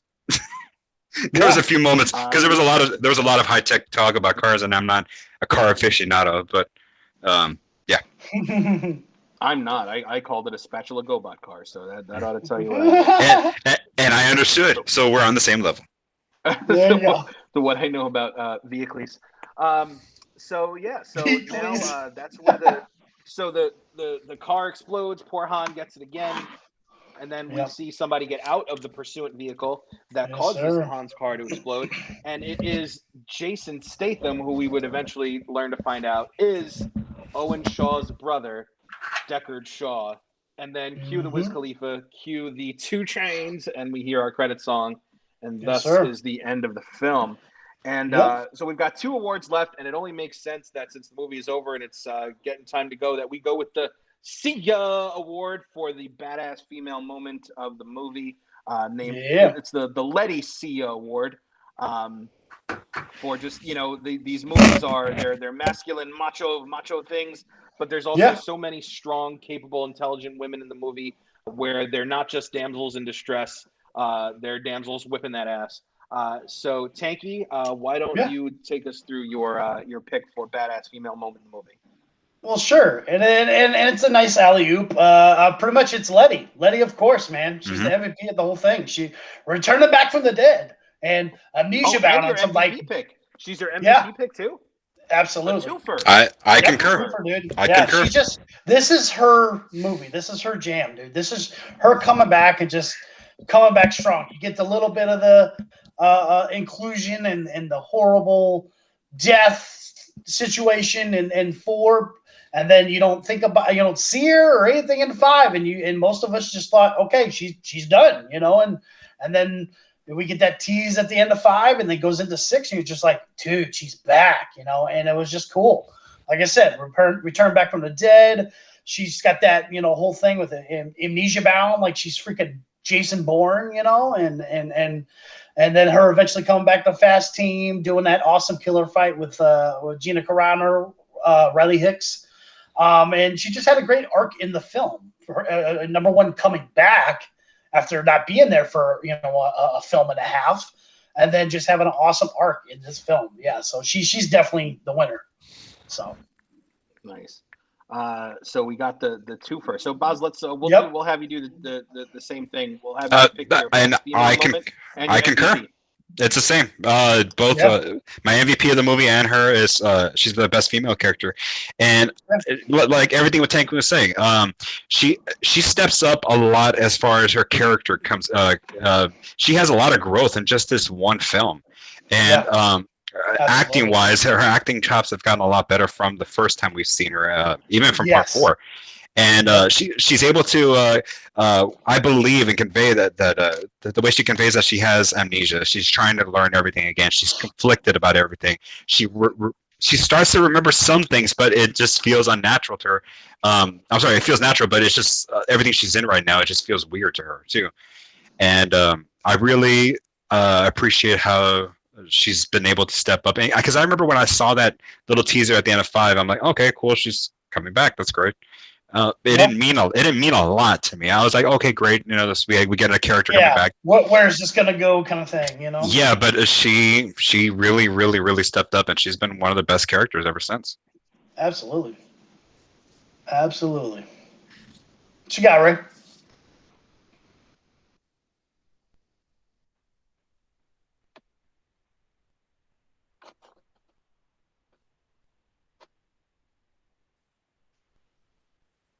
Hello.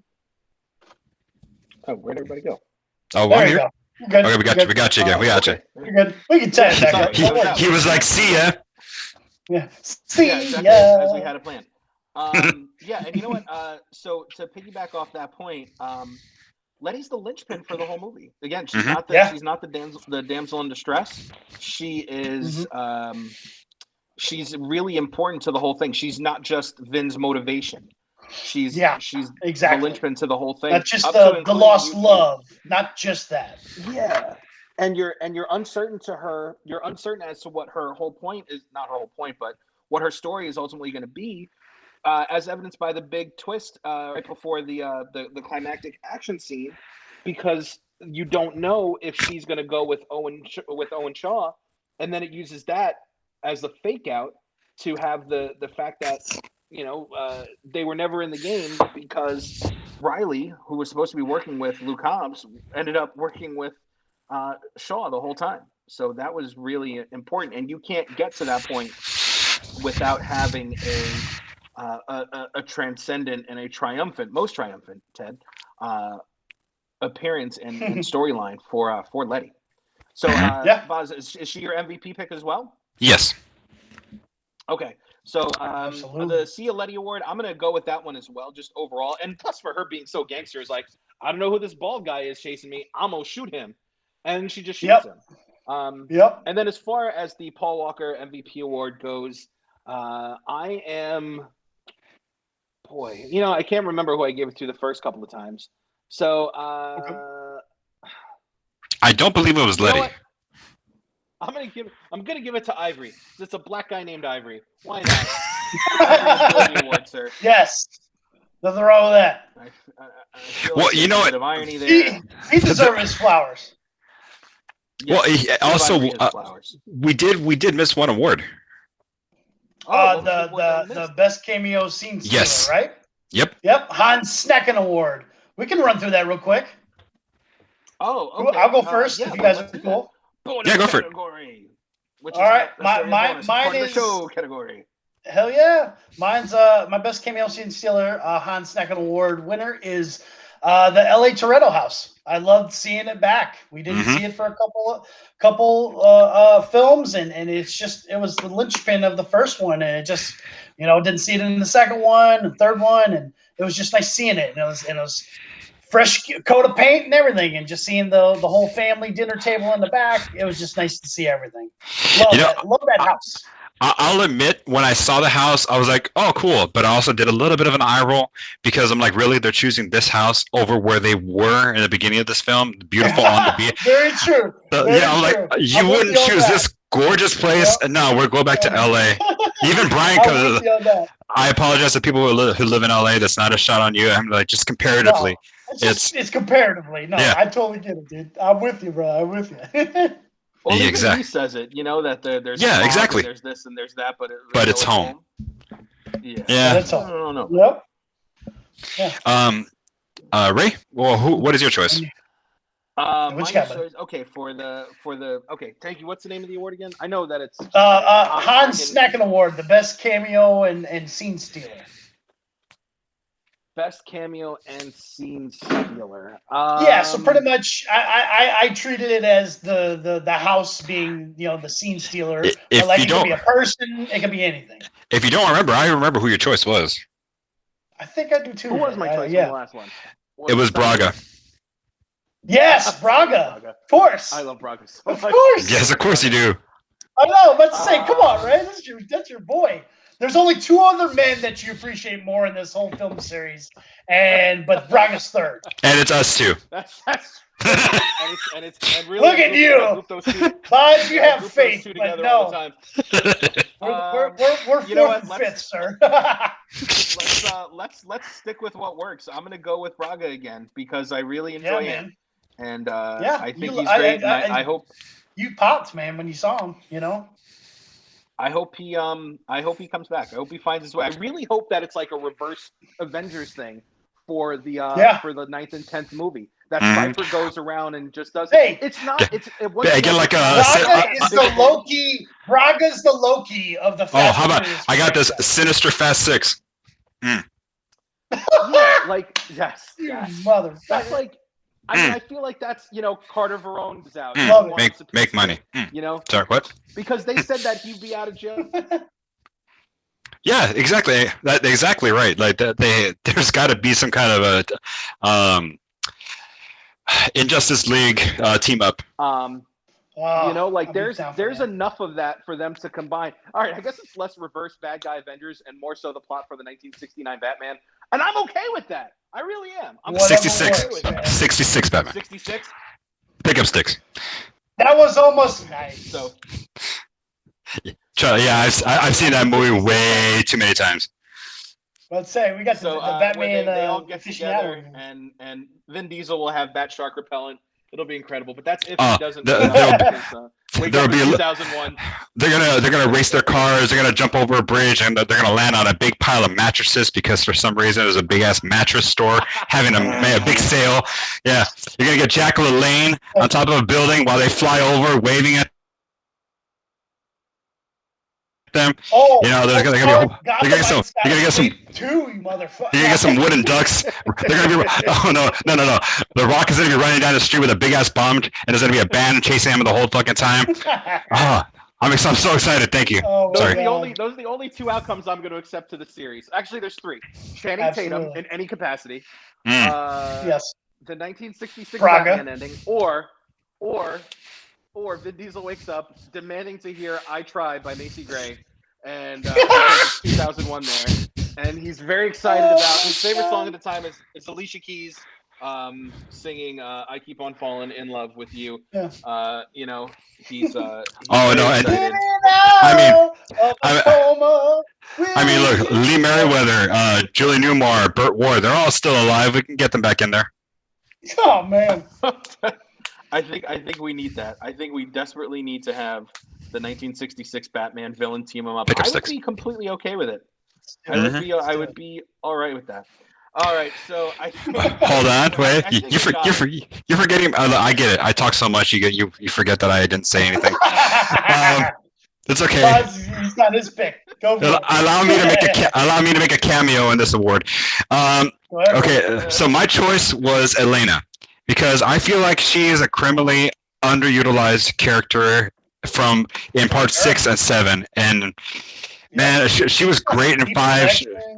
Yeah, exactly. And then at the end, where she's able to. No, I'm sorry. At the beginning, where she realizes Letty was still alive, she's like, if that were my husband and he were still alive, I would go. And it's a lot of growth in the character to be able to be like, I can put aside my feelings. You go get your love, and I'll be okay. Meanwhile, I'm having your kid. She's an amazing person for that. So she is. I really, really like her character, and I just wish they could have used her more.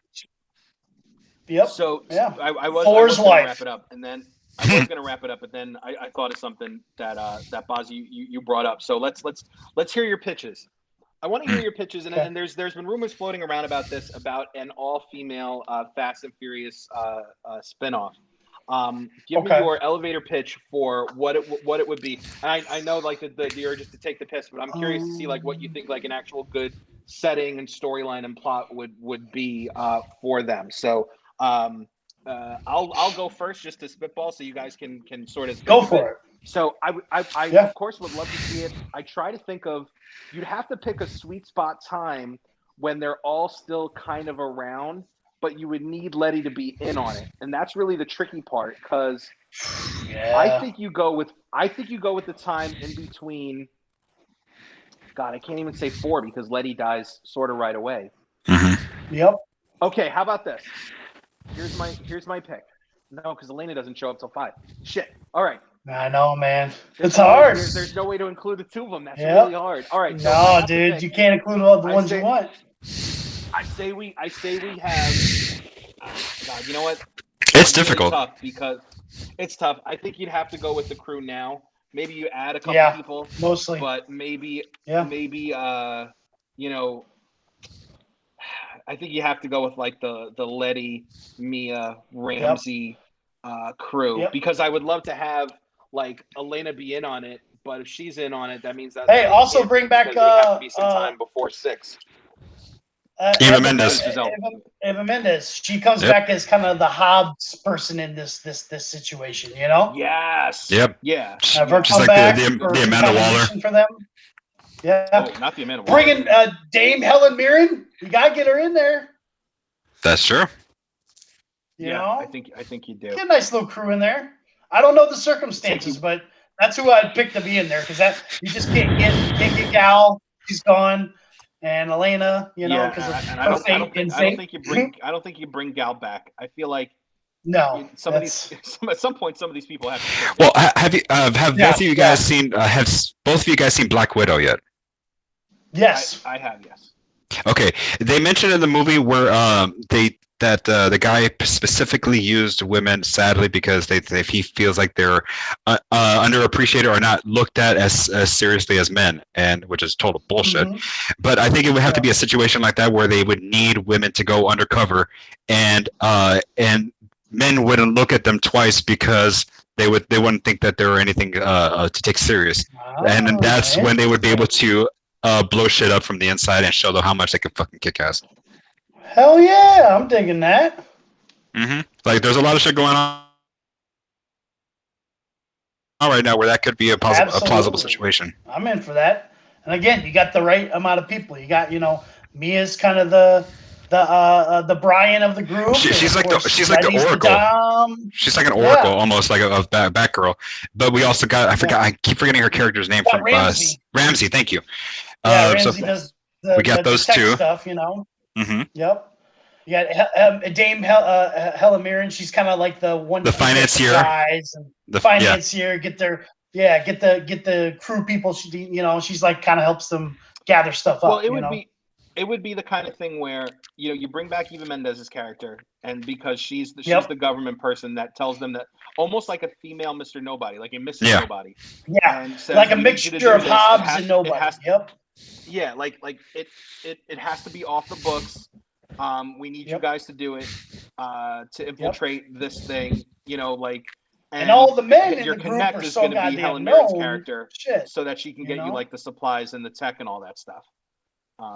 Because it has to be off the books, and that includes official resources. But we're going to know to sort of help you out or whatever. Mm-hmm. Yeah, I tell you what, if they were able to combine combine it back together with the Hobbs and Shaw world, you get freaking Vanessa Kirby, Shaw's sister, in that shit. Oh fuck yeah! Yeah, dude. she's badass. Hell yes, she's so cool, man.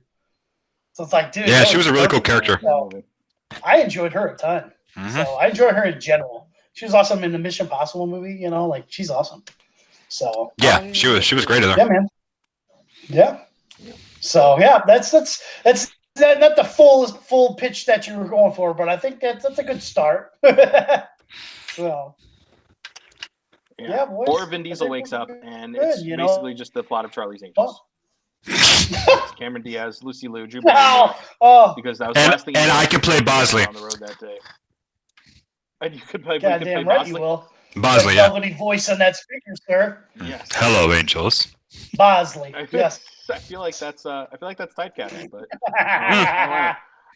all right, guys. I think we got it. This has been the third attempt of the sixth movie out of a 9-movie franchise. Yeah. That has 10 third and movies final. and a racing cartoon. Let's hope. And bandoleros, and hopefully this worked. So hey, I gotta say, this moment we owned it. I agree. I agree. That's a preview for the next our next And- episode. Yeah. Two chains and 3 but the attempts at the problem is episode. we didn't have one shot. We had 3 shots. No, we had 18 miles shots. Yes. We had 29 point. Hold on. 28.9682 kilometers, which we all know now is the standard length of a German Air Force runway. All right, that's it. I'm tapping out. Guys, Germany is Wait. big, all right? Was it Germany or Spain? I forgot. Well, I don't man. It's all the Okay, the fine. size of that mall. They said that in Europe. Kilometers. Gotcha. I want to thank thank my BFFs, my Buster family forever. Thank you guys. Yeah.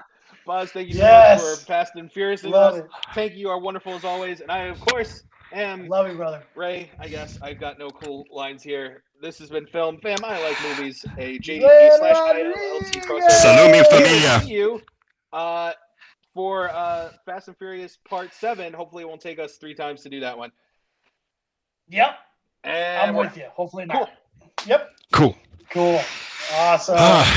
Cool. Okay, I'll message Adam. I'm still saving the notes. What's up?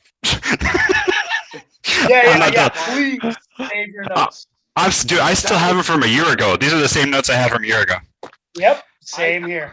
Same here. I know I kept going back to it, but the idea of Vin Diesel waking up from the coma and it being 2001, I love that. It cracked Thank me you. up I love so it. much. That was great. Just I love thinking of that. like all the 2001 stuff, like just the different things. That's just so funny to me. Like he's sitting there going, you know what was really good? Oh no, I forget the name of the movie. Damn it. I love it. Oh, Heat. came out. Yeah, okay, you know what? I had a quick note. You know, I preemptively watched Furious 7 recently, and okay, I had a little observation with Vin Diesel, Kurt Russell, Djimon Hounsou, and a former wrestler and a former the original fan casting of Rocket, which is Jason Statham. That's who they wanted to play Rocket. I'm like, this film should have been called Guardians of the LA Galaxy. Really? Oh, nice. And that just reminds me of Julius and I love you, man. Screaming, let's go Galaxy. Okay, no, I've got it. I've got the one that I wanted to do. Oh, man, Vin Diesel's out of the coma, and all he really wanted to do was watch The Princess Diaries. Ooh. Came out in 2001. Well, there's got to be a sequel in 2001 from something from earlier that we could have been like, oh, how did this movie end? You know, how did the franchise continue? Scary Movie 2, American Pie 2. Those were sequels that came out that year. Final Destination 2 was probably the year after that. Yeah, Final Destination 2 was 2002 or 3. The first one came out in 2000. 2000, yeah. Fuck it. Just combine it with Gone in 60 Seconds, which was a little bit earlier, and we're good. Oh, by the way, I sent you guys something in our Instagram page. I don't know if it went through. It's another podcast called All Fantasy Everything, and they did something which I thought would be pretty cool once we conclude this